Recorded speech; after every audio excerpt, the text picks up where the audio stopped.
News 18 लोकमतमध्ये आपल्या सगळ्यांचं स्वागत आहे। सकाळचे 11 वाजलेले आहेत। आत्ताच्या या सगळ्या महत्त्वाच्या बातम्या आपण या बुलेटिनमध्ये पाहणार आहोत।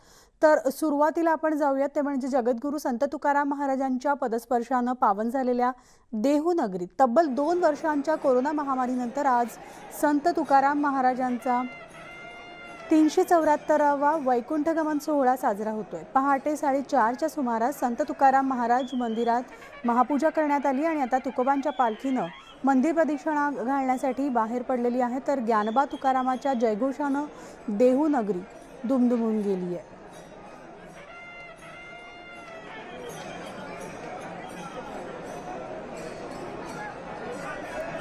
तर ही थेट दृश्य आहेत देहू नगरीमधली। संपूर्ण देहू नगरी वारकऱ्यांनी भक्तांनी दुमदुमलेली आहे। सगळीकडे आपल्याला तुकोरामाचा जयघोष पाहायला मिळतोय।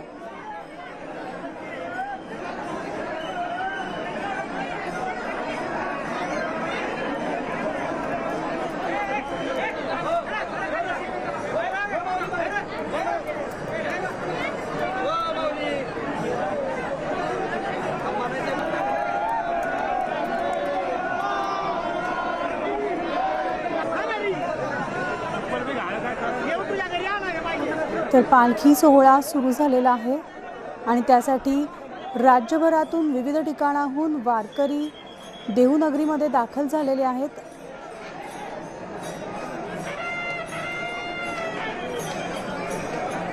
जगद्गुरू संत तुकाराम महाराजांच्या पदस्पर्शाने पावन झालेल्या देहू नगरी तब्बल 2 वर्षांच्या काळानंतर कोरोनाच्या संकटानंतर आज संत तुकाराम महाराजांचा 374वा वैकुंठगमन सोहळा पार पडतोय।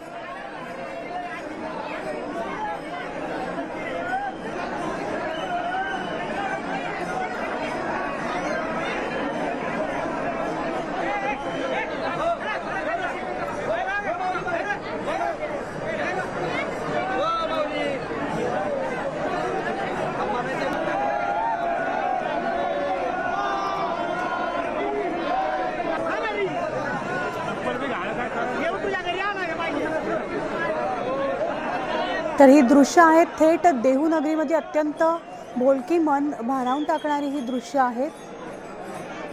आमचे प्रतिनिधी गोविंद वाकडे या ठिकाणी आहेत। देहूहून थेट आपण देहूमध्ये या पालखी सोहळ्यात सामील होणार आहोत आणि गोविंदकडे जाणार आहोत। गोविंद, आम्ही वैकुंठवासी आलो याची कारणासी बोलिले जे ऋषी साच भावे वर्तयाव्या।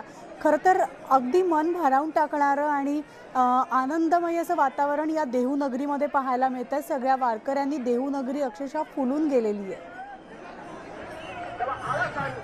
अर्थातच केवळ देहू नगरीत नाही तर या पंचकृषीत आपण बघतो की इथले जे सगळे भाविक आहेत इथे जमलेले आहेत। राज्याच्या कानाकोपऱ्यातून इथे भाविक आलेले आहेत। एसटी बंद आहे त्यामुळे थोडीशी जी वैष्णव जे आहेत वारकरी आहेत ते काही येऊ शकले नाहीत। मात्र त्याच वारकऱ्यांसाठी आपण थेट हे पालखी सोहळ्याचे दृश्य दाखवतात जे घरी आहेत। न्यूज 18 लोकमतच्या माध्यमातून हा सगळा बीज सोहळा आपण इथे दाखवण्याचा प्रयत्न करतो आहोत आणि ही सगळी मंडळी आहे की ज्या दरवर्षी इकडे येत असतात। मात्र मागील 2 वर्ष ही सगळी जी मंडळी आहे ते कोरोनामुळे इथे येऊ शकली नाही आणि हा जो सोहळा आहे तो 2 वर्ष अशा पद्धतीने पार पडला नव्हता। मात्र आता आपल्या लक्षात येऊ शकतं की या सोहळ्यासाठी ही सगळी मंडळी किती आतुर झाली होती। सामान्य माणसं आहेत, यांना काहीही मागायचं नसतं माऊलींकडे महाराजांकडे, फक्त सुखी ठेव, समाधानी ठेव, राज्यावर जे संकट आलेले आहेत ते दूर कर एवढे मागण्यासाठी येतात। खरं तर तुकाराम महाराजांची ही पालखी जी आहे ती आता नांदुरकीच्या वृक्षाकडे म्हणजे जिथे वैकुंठ गमन झालं महाराजांचं तिथे पोहोचेल। 12 वाजता पुष्पवृष्टी होईल आणि या सोहळ्याची सांगता होईल। मात्र मी जसं म्हणालो की सोहळ्याची सांगता जरी होत असेल तरीही महाराजांनी जे विचार दिले ते कधीही संपणार नाहीत। हा संत जो आहे हा तुकाराम महाराज जे आहेत त्यांनी 4000 ओव्या रचल्या आणि म्हणूनच त्यांना जगद्गुरू असं म्हटलं जातं। सामान्य मंडळी आहेत, त्यांच्या हातात पुष्प आहेत, या पुष्पाची उधळण आता केली जाईल। माऊली कुठून आलायत आणि काय आता आता वाटतंय? गडिंगलच बोला. बरं वाटतं. काय मागायचं आहे आज माऊली? काय मागा आम्ही देवाच्या दर्शनासाठी आलो आनंद हे फुलं आता उधळले जातील आणि हा सोहळा खऱ्या अर्थाने पार पडेल. मात्र मी जसं म्हणत होतो की हा सोहळा जो आहे तो विचारांचा सोहळा आहे. तुकाराम महाराजांनी जो विचार दिलेला आहे तो विचार जपण्यासाठी अंगीकरण्यासाठी ही लाखो मंडळी दरवर्षी येतात. अगदी 400 बरोबर आहे. आपण वर्षापूर्वी पाहतोय एक गोविंद, आपल्या संत मागे प्रचंड भाविकांची गर्दी पाहायला मिळते. काही वेळातच फुलांचा वर्षाव देखील केला जाणार आहे. मात्र कोरोना महाकाळ संकटानंतर, या महामारीनंतर 2 वर्षानंतर हा सोहळा पार पडतोय. तुकाराम बीज सोहळा आज 374वा आहे. काय वेगळं वैशिष्ट्य आहे यंदा? की सोहळा अनुभवतायत त्यांच्यासाठी ही खास दृश्य आहेत.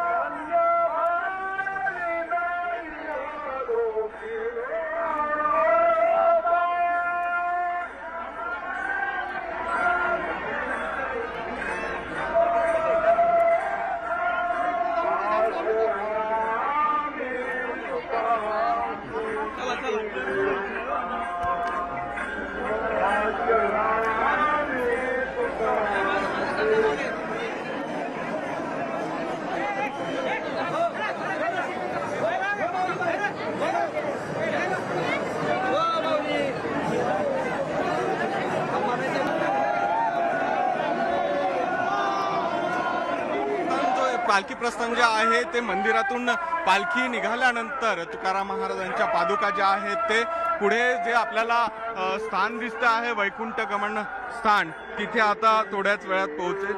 त्यानंतर जे आहे ते महाराजांच्या पालखी जी आहे ती मंदिरात विसावेल आणि 12 वाजता बरोबर जेव्हा नांदुरकीच्या वृक्षाजवळ पालखी पोहोचली तिथे जे आहे ते पुष्पवृष्टी होईल आणि या आजच्या सोहळ्याची सांगता होईल. मात्र मी आधीपासून जसं म्हणत होतो की हा सोहळा जो आहे तो विचारांचा आहे. तुकाराम महाराजांनी जो विचार दिला, वृक्षवल्ली आम्हा सोयरी म्हणणारे तुकाराम महाराज असतील किंवा 400 वर्षापूर्वी विज्ञानवादी विचार मांडणारा हा संत असेल, त्या संतांची ओळख जी आहे ते जगद्गुरू म्हणून आहे.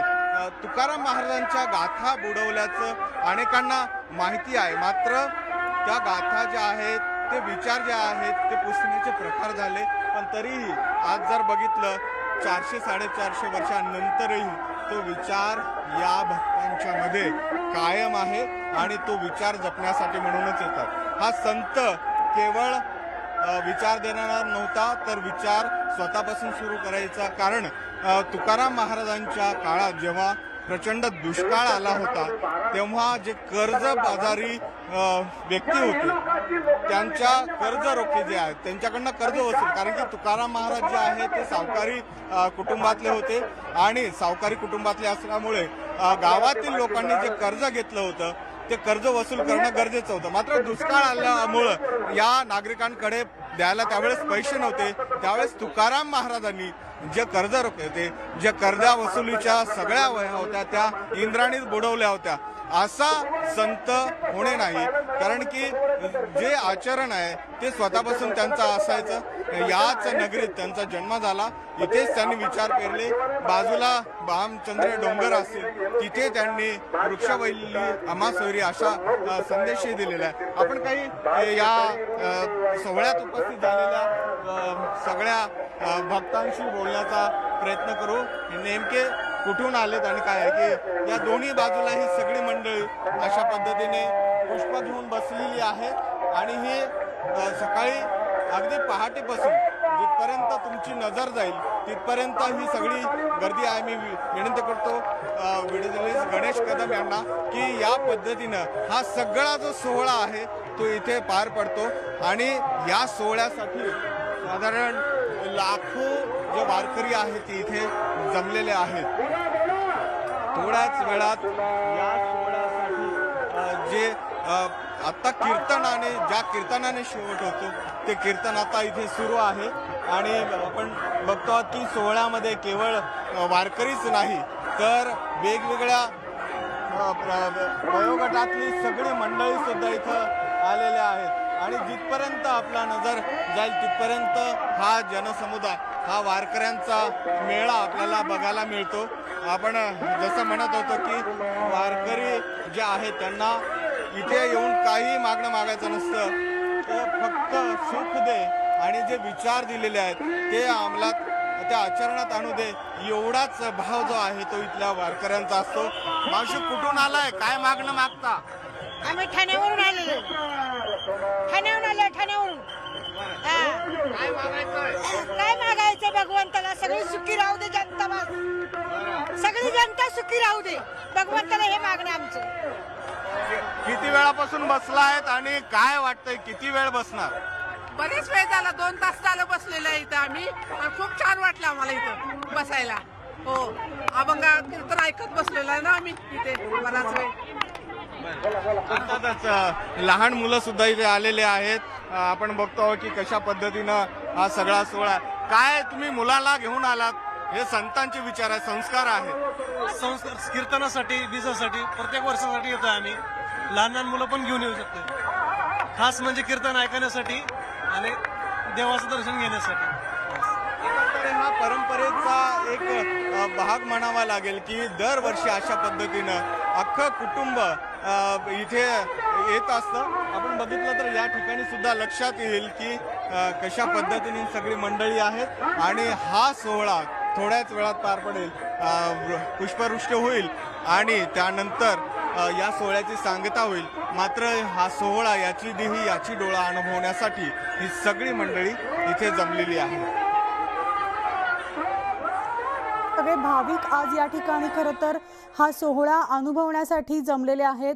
एक मोठी गर्दी जी आहे राज्यभरातून, देशभरामधून सुद्धा काही वारकरी संप्रदाय या ठिकाणी सहभागी झालेले आहेत. आणि न्यूज 18 लोकमतवर आमचे प्रतिनिधी गोविंद वाकडे आणि व्हिडिओ जर्नलिस्ट गणेश कदम यांच्यामार्फत हा सोहळ्याचे प्रत्येक क्षण जे आहेत, नयनरम्य दृश्य जी आहेत, ती आम्ही तुमच्यापर्यंत पोहोचवतोय.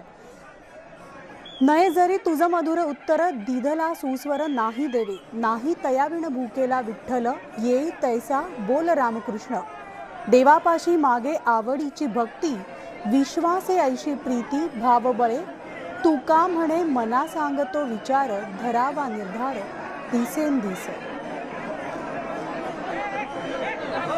तर आपण ह्या सोहळ्यामध्ये असे सहभागी होत राहणार आहोत. तिथले सगळे घडामोडी, तिथल्या अपडेट्स आणि तुकोबारायाचं दर्शन आम्ही तुमच्यापर्यंत घेऊन येत राहणार आहोत, तुम्हाला घडवणार आहोत. मात्र एक छोटासा ब्रेक घेऊन लगेचच परत ते पाहत राहा न्यूज 18 लोकमत.